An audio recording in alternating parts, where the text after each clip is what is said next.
up, you guys? King Lagerfeld here, back with another video reaction. And today we're going to be doing another video by Alex Bale. This one is SpongeBob Conspiracy number 2, the television theory. Now, the first one, I kind of guessed what happened with the Squilliam theory. But the television theory, I'm not exactly sure what that would be in terms of SpongeBob. I don't know, sounds interesting, but yeah, let's go ahead and get into the SpongeBob Conspiracy number 2 and see what happens, and see what Alex is talking about and what he's going to break down. Let's go ahead. The show SpongeBob SquarePants is not what you think it is. There is a secret group of puppet masters who are always watching the citizens of Bikini Bottom and pulling the strings. Oh, okay. Bikini Bottom are spies. Prove it. Keep an eye on the characters and make sure everything goes to plan. This is a conspiracy that will fundamentally change the way you look at the show SpongeBob SquarePants, and I believe it's all actually intended by the creators, and I'm gonna prove it. This is the television theory. Sounds interesting already. You guys had a great reaction to my Squilliam Fancyson theory, and I had a lot of fun making it. Squilliam, you that was a good one. lying, deceiving bastard! I didn't even realize that! But trust me when I say that what I've discovered this time is much, much bigger. To start this theory, we have to go back to the very beginning of the very first episode of SpongeBob SquarePants. Ah, the sea. So fascinating. So wonderful. Here we see I love the first few seasons of SpongeBob. Those were like the best. One of my favorite creatures. SpongeBob SquarePants. SpongeBob SquarePants. Yes, he lives in a pineapple, you silly. So let me ask you a question. Who's speaking in this clip? Well, obviously that's just the I always thought it was the pirate throughout the show. Good lagoon. A stinky mud puddle for you and me. The crusty crab. Through these doors. Do they even use the voiceover anymore? The sea life. Half-spouting school, where diligent students learn the rules of the road. But who exactly is the narrator? Well, he's just the narrator, right? We're not supposed to think about who he is or why we're hearing him. Lots of shows have narrator framing devices we're not supposed to think about. Caillou was amazed that Mama... Oh, don't bring up Caillou. Just like you could have used any other show. There's something different about this narrator. He sounds a lot like he's narrating a nature documentary. The ocean. From above, a simple blanket of water. But below, I mean, SpongeBob is technically a nature show. The sea. So fascinating. So wonderful. Here we see Bikini Bottom, teeming with life. What if I told you that he's not just some random disembodied voice? He's an actual character in this universe. Oh, well, I mean, that would make sense. Bottom boating school. Today is once again the day of SpongeBob boating school. Mrs. Puff, she's just always so scared for her life, as she should be. If SpongeBob does not pass this one, it means another whole year of boarding school! Again. SpongeBob literally crashes into the fourth wall, and we actually get to see the narrator. Oh, when did he's been filming with. When did that happen? SpongeBob SquarePants is I never noticed that before. Everything we see is a part of a they had a cameraman television show being filmed by scuba divers. And if you're still not convinced, that really hard. That makes sense. An old SpongeBob DVD bonus feature that basically confirms everything. Since before time, that makes a lot of sense, actually. Scientists have tried to learn the secrets of intelligence. Their studies led them to the sea, where the citizens of one undersea colony demonstrated a genius so enormous, the scientists felt compelled to record their actions for use in teaching mankind how to live better. The name of this miraculous place? Bikini Bottom. Poring over the mass of brainy masterminds scattered about this strange land, the scientists chose 6 Bikini Bottom residents at random to study. As the scientists marveled at the advanced knowledge and superior intellect of these 6 creatures, I went to college! They rolled their cameras and took notes. And now, finally, we can learn. I mean, that's kind of insane if that's how the show is supposed to be. From Bikini Bottom. Just an experiment. I don't know how it can get any more clear than that. Now, I if mean, you watch the show with this new information in mind, some things start to take on a whole new meaning. Throughout the series, there's this weird, unexplained running gag of a human hand interfering with the characters. It's even in the beginning of every episode in the intro for the show. Maybe the filmmakers are doing a bit more than just studying these characters. The hand seems to mostly interfere just to maintain the health and safety of the characters, like treating SpongeBob for the suds. Well, Mr. SquarePants, it seems you have the suds. Are you ready for your treatment? Oh, Hans! Who is Hans? Oh my.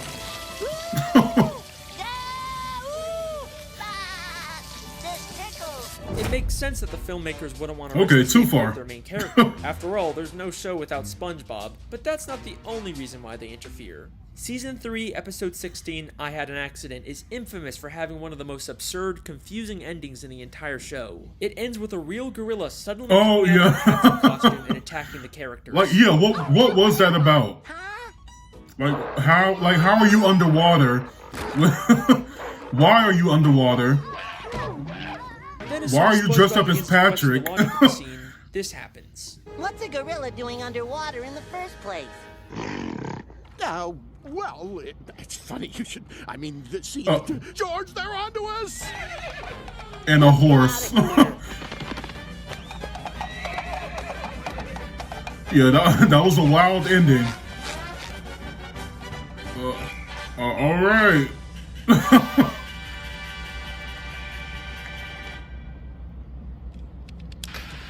Yeah, like, what was that? This has always stuck out as being just a little too weird. But knowing what we know now, I think I can explain what's going on here. This isn't a real gorilla. Every other land animal we've seen underwater wears a helmet and is drawn in a cartoony style. The gorilla is shown in a live-action style, and the only time we ever see live-action characters is when they're human. So I believe both the gorilla and the horse he rides away on are humans wearing costumes. The filmmakers set this whole thing up just to make the episode more entertaining. It's starting to seem like this isn't strictly a nature documentary anymore. It's more of a reality TV show made for entertainment. Who knows what other absurd elements of the show are actually put there by the filmmakers to make the show more entertaining and profitable. Although, based on the people's reaction, it doesn't always seem to pay off. Fake storylines? Really, SpongeBob and crew? Saturday morning in Bikini Bottom. SpongeBob is watching his favorite Saturday morning show, The Adventures of Mermaid Man and Barnacle Boy, enjoying a bowl of Mermaid Man and Barnacle Boy bland cereal, and wearing the official Mermaid Man and Barnacle Boy Blackfist biters. If we think of this as a television show, this sounds an awful lot like a product placement. I mean, listen to how the narrator specifically says the full names of the products. Good point. The Adventures of Mermaid Man and Barnacle Boy, Mermaid Man and Barnacle Boy bland cereal, Mermaid Man and Barnacle Boy Blackfist biters. Why don't you let me fix you some of this new Mococo drink? All natural cocoa beans from the upper slopes of Mountain Nicaragua, no artificial sweeteners. What the hell are you talking about? Who are you talking to?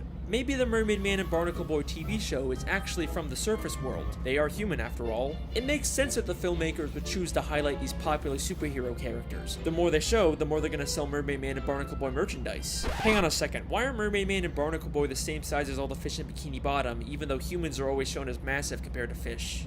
Whatever, I'll come back to that one later. The show doesn't even just hide product placements. In the episode Model Sponge, they literally trick SpongeBob into making a commercial for a human product. I'm ready for my close-up, Mr. Director. Very well. Use the pants! Excuse me? What's happening? What's happening? This scene, you'll be cleaning bathroom fixtures. Okay, so where's my cleaning utensil? Don't you get it? You are right. You're a sponge. Oh no, your bathroom is a disaster. Get it cleaned up fast with the new sponge. Household chores are a snap with new sponge. It cleans sinks. Just look at that shine. This is just like in real life how SpongeBob is such a popular character that he's used to sell tons and tons of products. So far I've shown you that the show SpongeBob SquarePants is actually a documentary television show, but the creators continually interfere to push their own agendas and make more money. But that brings us to an important question. Do the characters know they're in a television show? Let's go back to that clip where SpongeBob hits the cameraman. It means another whole year of boarding school!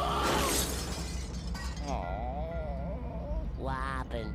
I'm so surprised I never noticed that before. Just struck another pedestrian. Mrs. Puff calls him a pedestrian, which sounds more like she thinks he's just some random Bikini Bottom citizen. The different types of marine life in SpongeBob are so diverse and weird looking that it's not too hard to believe that the characters just think these filmmakers are another weird type of fish. And back to the gorilla episode, the gorilla and the horse immediately get nervous and run away when SpongeBob questions what's going on. Well, it's Oh, good point. They're on to us, right? Let's get out of here. Almost like the creators don't want the characters to be aware their lives are being interfered with. Now, there isn't a ton of footage of the characters interacting with the filmmakers. Suspicious. But I dug really Real deep and suspicious. found the smoking gun that answers all of our questions. This is an old commercial from 2004 made to promote the SpongeBob movie. SpongeBob, what kind of jellyfish is that? It's not a jellyfish, Patrick. It's a spaceship. Hey guys, it's Carlos from the Zone. I was wondering if you could answer a few questions. Questions? Run for your lives! No, Pat, don't you see? It wants to learn about our world, and it's chosen us. What? Yay! We've been chosen. A submarine comes down to SpongeBob and Patrick to ask questions to promote. It seems like they do know SpongeBob and a little Patrick bit. are clearly confused by this and think the submarine is some kind of alien. They also have no idea that they're the stars of a movie. Well, thanks guys. We'll see you in the movie. Movie? What's that? I know. Don't they have movie theaters in Bikini Bottom? So I think it's pretty clear at this point that the characters are unaware their lives are being filmed and interfered with. But there are some characters that have to have some level of awareness. For example, the Dr. Fish that told the human hand to treat SpongeBob, and the Director Fish that directed the commercial for the human world. What makes these characters so special?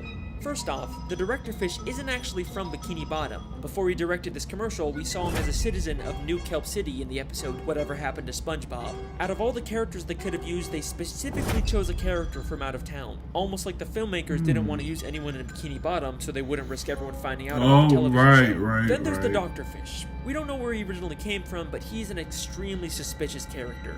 Usually he's purple, but sometimes he's orange, sometimes he's purple with orange hands, sometimes he's a pirate, and he bears a striking resemblance to Dr. Manowar from the Jellyfish Convention. And now it only hurts when you touch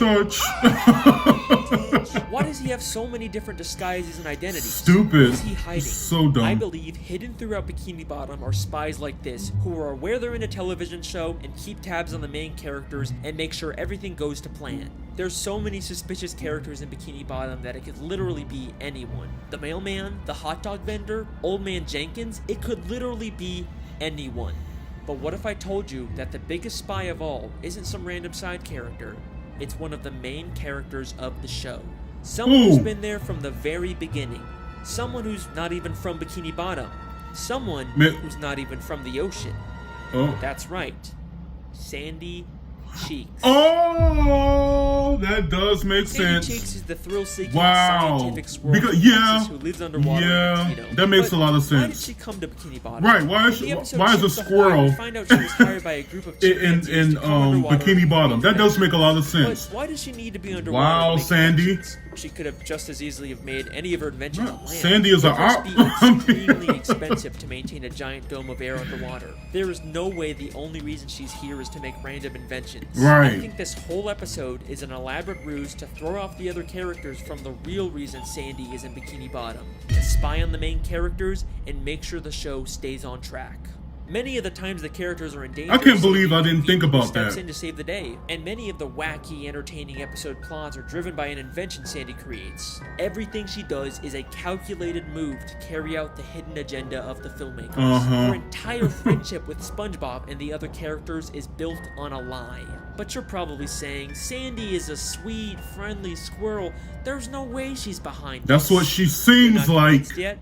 That's okay. That's what we think. Because what I'm about to show you is so mind-blowing, so insanely revealing, that it's actually the whole reason I decided to make this video. Get ready for the big one. Season 10, Episode 10, Feral Friends, is the episode that unlocks this entire mystery. During a birthday party, a green moon suddenly appears and turns everyone except Sandy into less evolved, real-life versions of themselves. Sandy is completely caught off guard by this and decides to call someone for help. And take a guess who she calls.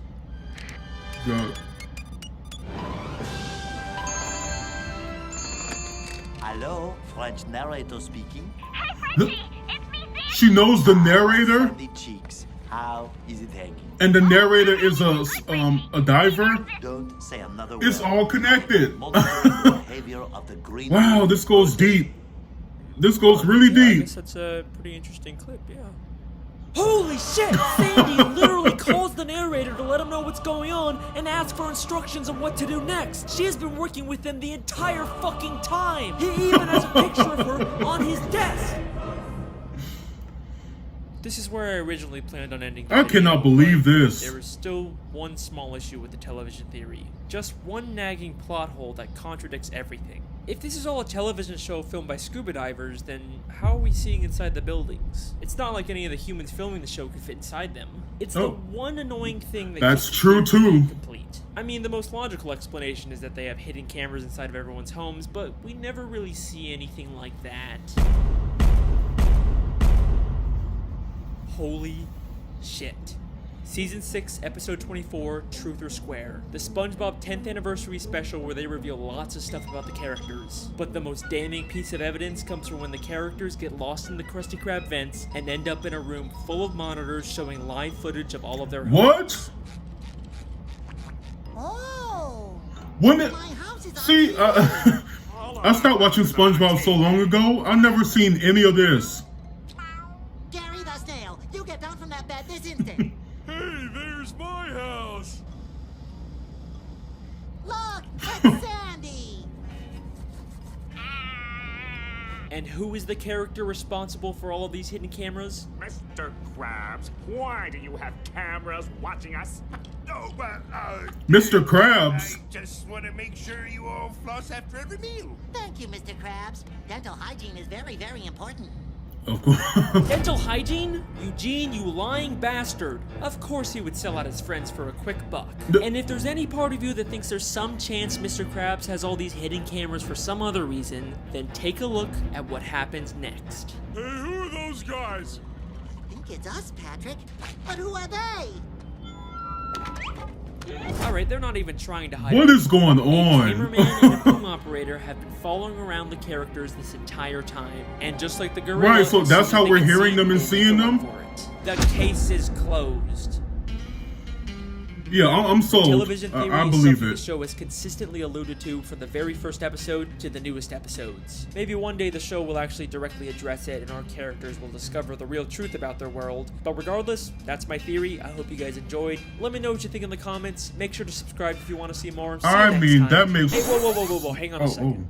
Okay. Thought I forgot about the Mermaid Man and Barnacle Boy thing, didn't ya? Alright, here's a quick bonus theory. Okay. Mermaid Man and Barnacle Boy were two superheroes that fought crime underwater and protected the sea from evil. Whether or not they actually did this or was all staged for television isn't clear, but they both spent their lives underwater until they became old and retired. But after spending so much time under the sea, they no longer fit in with human society. Plus, Mermaid Man is clearly dealing with some form of dementia and PTSD from fighting evil. But you can't retire. There's evil afoot.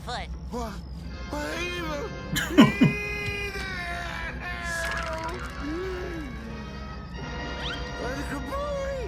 So, they decided to live the rest of their lives in Bikini Bottom. And in order to fit in better with their fellow sea creatures, they made the permanent decision to shrink themselves using Mermaid Man's shrinking belt.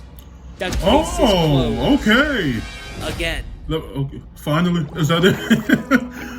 All right, so I guess that's the end of it. Yeah. So very, very, very interesting. This television theory, I am completely sold on it. I completely believe it. I believe Sandy is an op. I believe Mr. Krabs sold them out for money. I believe they are being followed.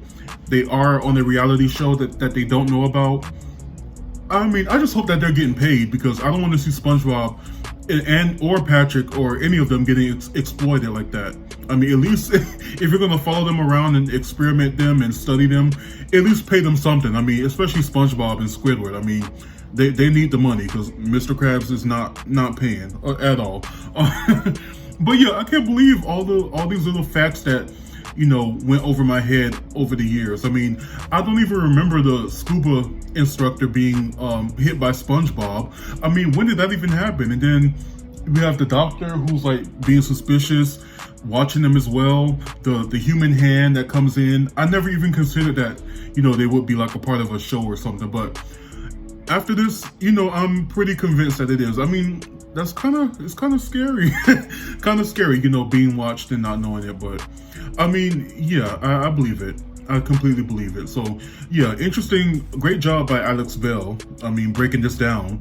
So yeah, I'm definitely going to continue the SpongeBob Conspiracy series and see what else he comes up with that we can that he can break down for me that I haven't seen over the years. But yeah, pretty interesting video by Alex Bell. Let me know what you guys thought about down in the comments below. Make sure you like, comment, and subscribe. Until next time, be blessed, be your best, and keep down the stress. Bye, guys.